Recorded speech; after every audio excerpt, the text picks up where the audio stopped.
January 17th, 1945. Somewhere in the frozen fields north of the Ardennes, the snow fell in silence, thick and unrelenting, blanketing the scorched earth where weeks before, the forests had burned with artillery fire. In a makeshift internment camp hastily erected by the advancing American Third Army, a cluster of wooden barracks stood against the white horizon, their roofs sagging under the weight of ice. Inside one of these structures, 43 women sat huddled on crude benches, their breath forming clouds in the unheated air. They were German auxiliaries, not signals assistants captured during the chaotic retreat following the collapse of the German counteroffensive. Their uniforms, once gray and pristine, were now stained with mud and smoke. Their faces, gaunt from weeks of rationed bread and watery soup, bore the hollow expression of those who had seen the machinery of war grind to a halt. Outside, an American soldier fumbled with a portable radio, its antenna swaying in the bitter wind. He twisted the dial, searching through the static, until suddenly the air filled with something none of the women had heard in years: the smooth, swinging brass of Glenn Miller's orchestra playing In the Mood. The music poured through the open door of the barracks, warm and impossible, a sound so utterly foreign to the landscape of destruction that for a moment it seemed unreal. One woman, a 24-year-old radio operator from Hamburg named Ilse Hartmann, felt her chest tighten. Tears welled in her eyes, spilling over before she could stop them.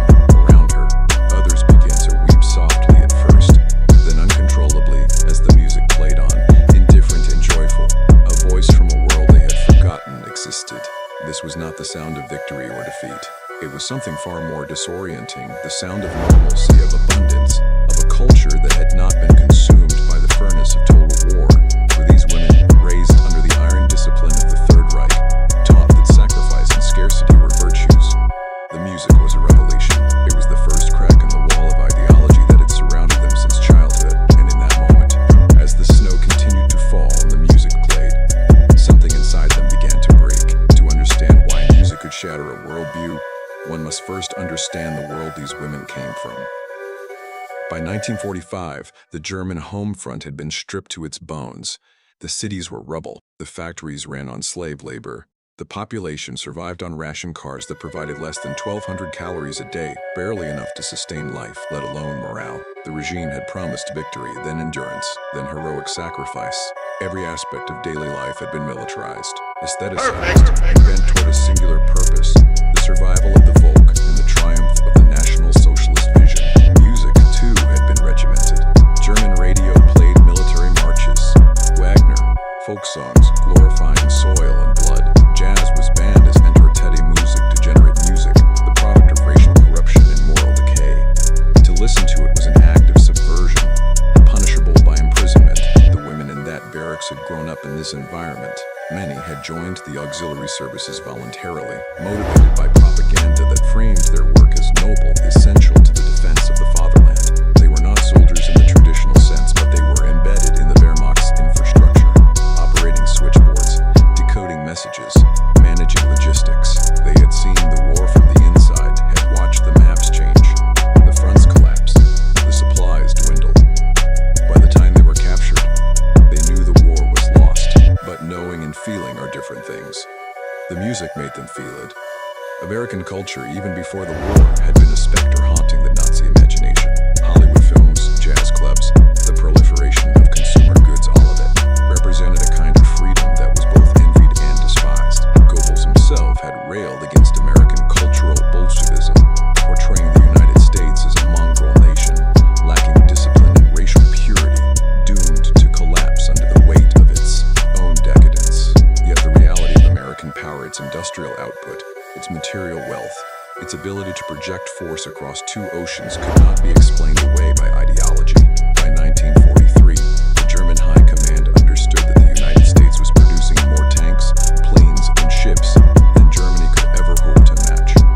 But this knowledge remained abstract, statistical. The soldiers and civilians of the Reich were insulated from it by distance, by propaganda, by the sheer momentum of the war machine.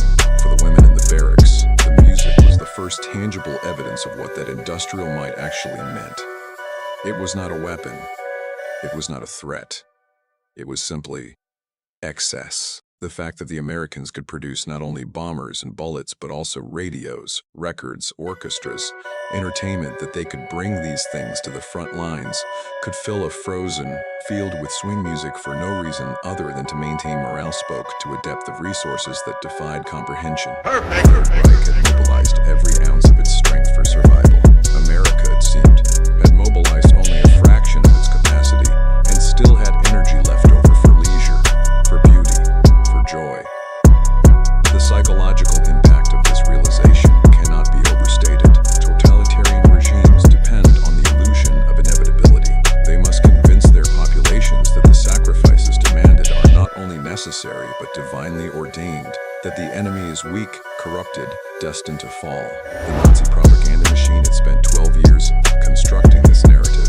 German soldiers were told they were fighting for civilization itself against the twin evils of Judeo-Bolshevism and Anglo-American plutocracy. They were the heirs of Frederick the Great, of Bismarck, of a warrior tradition that stretched back to the Teutonic Knights. Their enemies, by contrast, were soft, degenerate, incapable of enduring hardship. The Russians were Asiatic hordes, the British effete imperialists, the Americans mongrel consumers obsessed with comfort and profit. Victory, the propaganda insisted, was a matter of will. Germany would prevail because it was harder, leaner, more disciplined.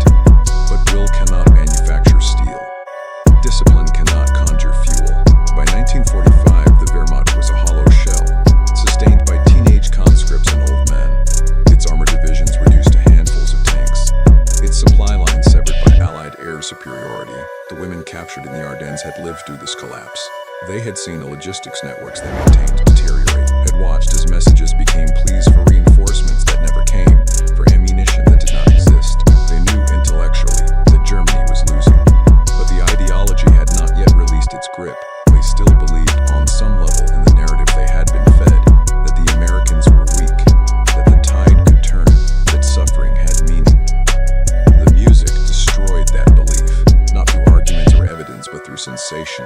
The sound of a jazz orchestra, recorded in a studio in New York or Los Angeles, pressed onto vinyl, shipped across the Atlantic, carried into a combat zone, and played on a portable radio. This was not the work of a weak nation. This was not the desperate improvisation of a collapsing empire. This was confidence. This was surplus. This was a society so far beyond mere survival that it could afford to export not just weapons but culture, not just rations but entertainment, and it was being given freely, casually, to prisoners of war, as if it were nothing. Ilse Hardman would later describe the moment in her memoirs, published in the West German magazine Der Spiegel in 1967. We had been told so many things, she wrote, that the Americans were cowards, that they would run when faced with real soldiers, that their society was weak and fractured. But then I heard that music, and I understood that we had been lied to, not just about the war, but about everything. A nation that could make something so beautiful, so effortless, so joyful in the middle of a war, that was not a weak nation. That was not a nation on the verge of collapse. And if they had lied to us about that, what else had they lied about? The use of music as a tool of psychological warfare was not accidental.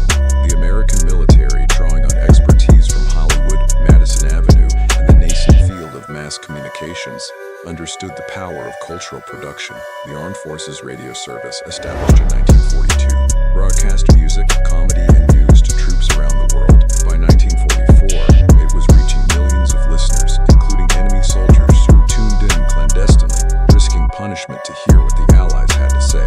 The programming was carefully calibrated, swing music to boost morale, news broadcasts to undermine enemy propaganda, comedy shows to humanize the American soldier. The message was subtle but unmistakable. The United States was not just fighting a war, it was maintaining a way of life.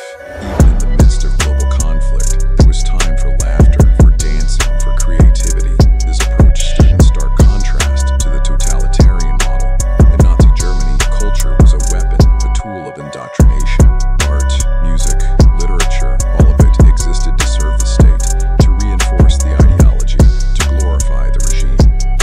There was no space for frivolity, no tolerance for dissent. Even leisure was militarized, organized through the the Kraft durch Friede program, which offered regimented vacations and entertainment designed to strengthen the Volksgemeinschaft, the racial community. The idea that culture could exist independently of politics, that a song could be enjoyed simply because it was beautiful or fun, was fundamentally alien to the Nazi worldview.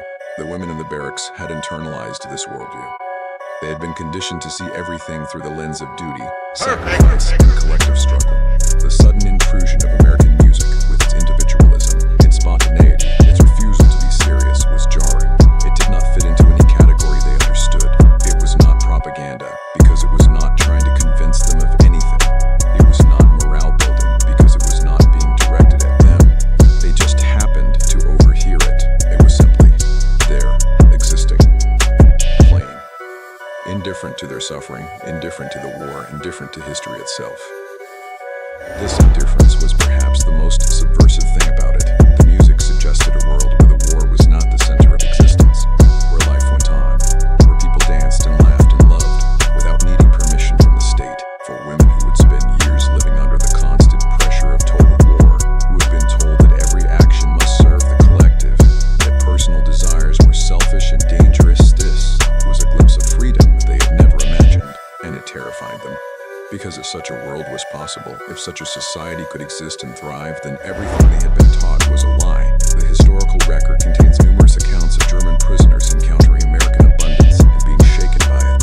Soldiers captured in North Africa described being fed white bread and canned fruit, luxuries they had not seen in years. POWs in the United States wrote letters home describing meals of meat, vegetables, and dessert.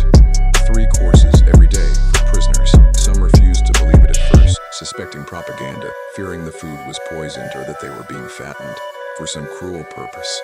But the food kept coming, and slowly this belief turned to confusion, confusion to doubt, and doubt to a kind of existential crisis. One German officer, captured in Normandy and sent to a camp in Kansas, kept a diary that was later recovered by military historians.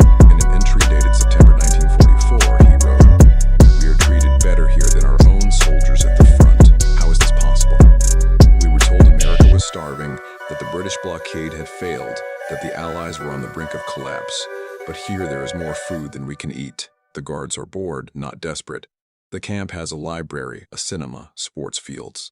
It is as if the war is happening somewhere else to someone else. I do not understand." This cognitive dissonance was not unique to prisoners of war. German civilians who survived the Allied occupation reported similar experiences. In the weeks and months following Germany's surrender, American troops distributed food, medicine, and supplies to the starving population.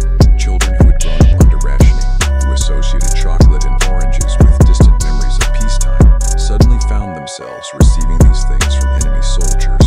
The contrast between what they had been told about the Americans, that they were cruel, vengeful, intent on exterminating the German people, and what they experienced was profound. Some rejected the evidence, clinging to the old narratives, blaming traitors and saboteurs for the defeat. But many others, especially the young, began to question everything they had been taught. The women in the barracks that January day were among the first to undergo this transformation. The music was a catalyst, but the process had been building for months. They had seen the Luftwaffe disappear from the skies, and watched as the Wehrmacht retreated across France and Belgium, and listened as the Allied bombers reduced German cities to ash. They had felt the cold, the hunger, the fear, and now, in captivity, they were being treated not as enemies, but as human beings. The American guards were not brutal or sadistic. They were teenagers from Iowa and Texas and California, drafted into a war they barely understood, more interested in going home than in exacting revenge. They shared cigarettes, made jokes, played music on portable radios. They were, in their own way, just as trapped by the war as the prisoners. But they did not seem broken by it. They did not seem consumed by ideology or hatred. They just existed, and in their casualness, their ordinariness, there was a kind of victory more complete than any military triumph. The symbolic power of the radio itself cannot be overlooked. Throughout the war, radios have been instruments of control. In Nazi Germany, the Volksempfänger, the people's receiver, was designed to broadcast only approved stations, to keep the population insulated from foreign influence. Listening to enemy broadcasts was a crime, punishable by death in extreme cases.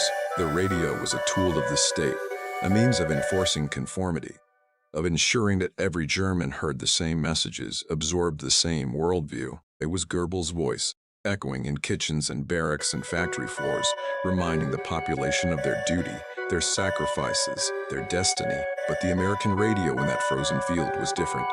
It was portable, personal, a device that could be carried anywhere, tuned to anything. It was a symbol of individualism, of choice, of the idea that information and entertainment could be accessed freely without permission, without ideology. The soldier operating it was not broadcasting propaganda. He was not trying to indoctrinate or control. He was simply playing music because he liked it, because it made the cold and the boredom a little more bearable. And in doing so, he revealed a truth about American society that no amount of propaganda could convey.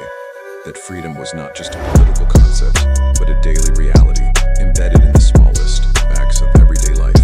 For the women listening, the radio became a recurring symbol in their memories. Years later, in interviews and memoirs, many would return to that moment, describing it as a turning point. The music itself varied in their recollections. Some remember Glenn Miller, others Tommy Dorsey, still others the Andrews Sisters or Bing Crosby, but the emotional impact was consistent. It was the sound of a world they had been taught to fear and despise. A world that turned out to be more vibrant, more generous, more humane than their own. And it was being broadcast casually, effortlessly, as if such things were normal, as if beauty and joy were not luxuries to be rationed, but natural byproducts of a free society. The transformation that began in that barracks did not happen overnight. Ideology is not easily discarded, especially when it has been reinforced by years of propaganda and social pressure. Some of the women clung to their beliefs, blaming the defeat on traitors, on bad luck, on the overwhelming material superiority of the Allies. They told themselves that Germany had been morally right, even if militarily defeated, that the cause had been just, even if the outcome was tragic. But others began to question. They asked themselves why, if the regime had been so certain of victory, it had collapsed so completely. They wondered why, if the Americans were so weak and decadent, they seemed so strong and confident, and slowly, painfully, they began to confront the possibility that they had been lied to, that the world they had believed in was a fiction. This process of disillusionment was not unique to German prisoners. Japanese POWs experienced something similar when confronted with American culture. Soldiers who had been taught that the Americans were soft, materialistic, individualistic to the point of selfishness were shocked to discover that the same qualities that made them seem weak also made them resilient, adaptable, and strangely cohesive. The Japanese military ethos emphasized discipline, hierarchy, and self-sacrifice. Soldiers were expected to die rather than surrender, to endure any hardship without complaint. But the American soldiers seemed to operate on a different principle. They grumbled, they joked, they questioned orders, and yet they won. Their morale remained high even in defeat. Their logistics functioned even under pressure. Their society sustained the war effort without collapsing into despotism. One Japanese officer, captured on Saipan in 1944, wrote in his diary, "I do not understand how they fight. They have no discipline, no spirit. They complain about the food, the weather, their officers. They listen to music and read comic books, and yet they win. Perhaps there is something in this chaos, this lack of order that makes them stronger. Or perhaps we have misunderstood what strength is.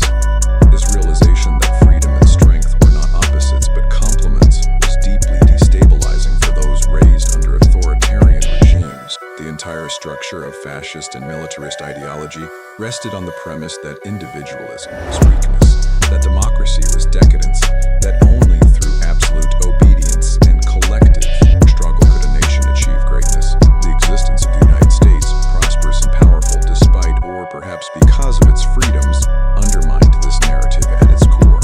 And the music, the food, the casual generosity of the occupiers, all of it served as evidence that the narrative was false. The emotional impact of this revelation was profound. Many of the women who heard the music that day described feeling a sense of grief, not for the defeat of Germany, but for the years they had lost, the lies they had believed, the sacrifices they had made in service of a regime that had betrayed them. Ilse Hartmann, in her memoir, wrote of lying awake at night in the weeks following her capture, replaying the moment in her mind, trying to reconcile what she had been taught with what she now knew. "I kept thinking about my brother," she wrote. "He died at Stalingrad. We were told he died a hero, defending civilization against barbarism. But if we were the ones defending civilization, why did the Americans have music and we had only propaganda? Why did their prisoners eat meat while our soldiers starved? I wept for him, not because he was gone, but because his death had been meaningless, because the cause he died for was a lie. This sense of betrayal was common among German prisoners and civilians in the immediate aftermath of the war. The collapse of the Reich was not just a military defeat, it was the collapse of a worldview, a way of understanding reality. Everything they had been taught about race, about history, about the nature of power and virtue was suddenly in question, and the Americans, with their music and their food and their casual confidence, represented an alternative they had been conditioned to reject but could no longer deny. The denazification programs implemented by the Allies attempted to address this ideological crisis through education and exposure. Prisoners were shown films of the concentration camps, were given lectures on democracy and human rights, were encouraged to read newspapers and books that had been banned under the Reich. But for many, the most effective form of denazification was not political or intellectual. It was experiential.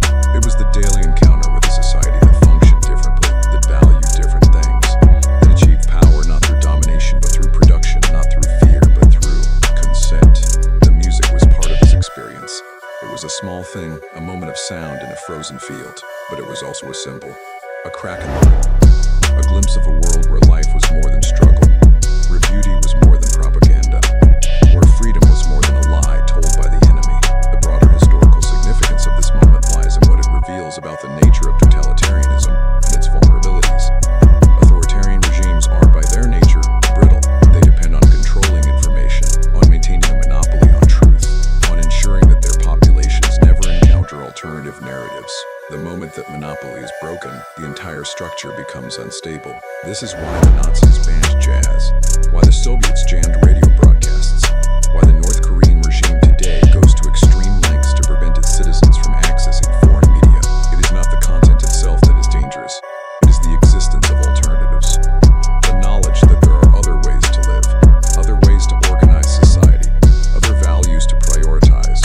The music that played in that barracks on January 17th, 1945 was dangerous not because it was subversive or revolutionary, but because it was normal. It was the sound of a society that had not sacrificed everything for the state, that had maintained its humanity even in the midst of total war. And for the women listening, raised to believe that such a society was impossible, that freedom and strength could not coexist, the music was a revelation. It was proof that they had been lied to, that the sacrifices demanded of them had been unnecessary, that the world they had been taught to fear was, in fact, more livable, more just, more humane than the one they had known. This realization did not make the women traitors or collaborators. Many continued to love their country, to mourn their losses, to struggle with the trauma of the war, but it changed them. It opened a space for doubt, for questioning, for the slow, painful process of rebuilding a sense of self outside the framework of Nazi ideology.